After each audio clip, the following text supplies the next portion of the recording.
We got G. Bush back in the kitchen whipping up a pot of something over on UCSS and over on the barbershop. We got Jason Lloyd, one of the leaders of the Anybody But Shedeur Sanders Mafia. Y'all are trying to intentionally set Shedeur Sanders up for failure. I see it. All of a sudden, y'all don't want them to get no lineman in the first round. G. Bush destroys Jason Lloyd live on UCSS, exposed him for wanting Shedeur to fail, and it all started the moment Jason Lloyd brought up the number 6 pick. This wasn't their first disagreement. It wasn't even their first debate about Shedeur Sanders. Jason Lloyd has consistently questioned whether Shedeur is the long-term answer. He's challenged his ceiling. He's questioned whether the Browns should fully commit. So for me, if you're a team that is in a luxury mode where you look at the solidified defense and you got Caleb Downs, I would have no problem with you taking him anywhere within even as high as the number 4 pick. Now, traditionally, safeties don't go that high. Sean Taylor went 5. Ed Reed went in the 20s. Troy Polamalu, I believe, went 12 to 14. Ronnie Lott was in the first round, but nowhere near the top 10. So for me, you look at it, you got to find the value in it. So a team that needs a piece that's a piece away, I think he gets plug and play, and he's going to be a monster. But the problem is, I can't draft him at number 6 and then have him playing in the parking lot the way they did with Peppers. And each time the topic comes up, there's an edge, a skepticism that never quite disappears. So when the Cleveland Browns' 6th overall pick entered the conversation, and Lloyd floated the idea of drafting safety Caleb Downs instead of offensive help, G. Bush heard more than strategy. He heard a pattern. Because context matters. The Browns' offense has struggled for multiple seasons. Scoring hasn't been consistent, protection has been unreliable. The supporting cast hasn't elevated the quarterback the way elite systems do. And now, with a premium pick in hand, the expectation from many fans is simple: build around the quarterback. But when Lloyd argued that a defensive back could be the smarter selection, even with glaring offensive needs, that's when G. Bush pushed back hard. Not because Caleb Downs lacks talent, but because of what the decision would signal. They filled a need. They filled a need. They got the number 1 running back on the board in that draft. Who would you rather have today as a Cleveland Brown, William Green or Ed Reed? Eduardo. Ed Reed. Not even close. Edward close. Reed. So that's why, like, this team needs talent. Period. Yes, ideally on the offensive side of the ball, of course. I was screaming that last year. You have to take offense. So for Andrew Berry to sit down now and say, everybody knows our focus is. It should have been the focus last year too. I mean, I had a horrendous offense last year. What did they say all year? What did they do? They had a horrible offense last year, and they spent their top 2 picks on defensive players. So why can't they do? What's to say they're not going to do it again? To G. Bush, it felt familiar. Another moment where Shedeur isn't prioritized.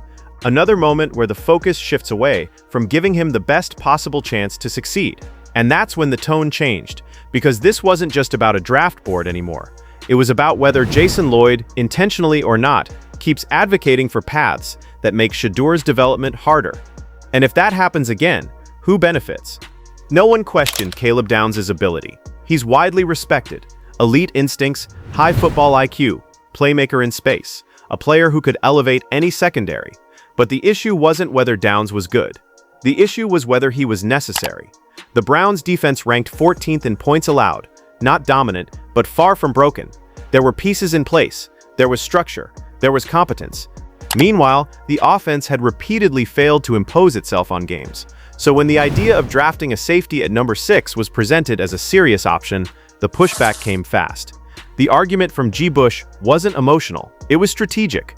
You can't treat luxury picks like survival picks. If the offense can't protect consistently and can't create explosive plays, it doesn't matter how polished your secondary becomes. So, let's look at that 14. Say they drop that down, they in the top 5. They didn't get Caleb Downs, they in the top 5. Right? Mason Graham looking good. Everything good. Tell me JOK came back. Bring him on back. If we're going to get Dungeons and Dragons, 85 Bears. Let's go ahead and bring everybody back. Everybody at the party keep cooking. The problem you got is, can't score no points. When them points don't get to scoring, they going. The only way I'm advocating Downs is He can't just be the best defensive player of the draft. That's not good enough. This is a generational player. He has that type of potential. He has that type of. I'm not sitting here saying they need to take a safety. That's not what I'm saying. I'm saying if you believe, it goes back to the quarterback thing that I said last year. I'm paying you for your evaluation.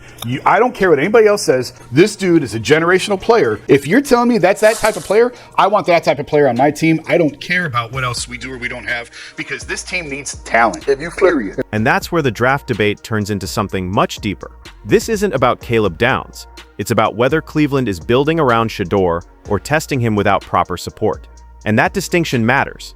Then came the moment that altered the tone completely. G. Bush suggested that some members of the Cleveland media ecosystem prefer a scenario where Shedeur struggles. Not because they hate him, not because they deny his talent, but because it validates their prior skepticism. That's a heavy charge. The claim wasn't subtle. If you consistently advocate for bypassing offensive upgrades, especially when the offense has struggled, you risk creating a situation where the quarterback is forced to carry more than he reasonably should. And if he fails under those conditions, critics get to say they were right. That's the narrative G. Bush was pushing back against. He referenced the pattern: previous drafts where defensive help was prioritized while offensive issues lingered. Promises about fixing the offensive side that didn't fully materialize. Repeated seasons where the scoring output didn't match expectations. So when the idea of spending the 6th overall pick on another defensive piece emerged, it triggered suspicion.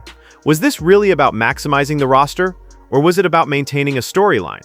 Because if Shedeur doesn't receive premium protection or elite receiving talent, his development becomes harder. His margin for error shrinks.